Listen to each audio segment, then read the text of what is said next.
প্রশ্ন রবীন্দ্রনাথ ঠাকুর। ভগবান, তুমি যুগে যুগে দূত পাঠায়েছ বারে বারে দয়াহীন সংসারে। তারা বলে গেল ক্ষমা করো সবে, বলে গেল ভালোবাসো, অন্তর হতে বিদ্বেষ বিষ নাশো। বরণীয় তারা, স্মরণীয় তারা, তবুও বাহির দ্বারে আজি দুর্দিনে ফিরানো তাদের ব্যর্থ নমস্কারে। আমি যে দেখেছি গোপন হিংসা কপট রাত্রি ছায়ে হেনেছে নিঃসহায়ে। আমি যে দেখেছি প্রতিকারহীন শক্তের অপরাধে বিচারের বাণী নীরবে নিভৃতে কাঁদে। আমি যে দেখিনু তরুণ বালক উন্মাদ হয়ে ছুটে কি যন্ত্রণায় মরেছে পাথরে নিষ্ফল মাথা কুটে।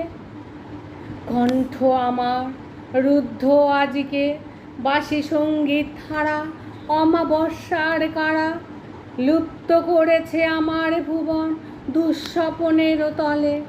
তাই তো তোমায় সুধায় অশ্রু জলে, যাহারা তোমার বিষাইছে বায়ু নিভাইছে তব আলো।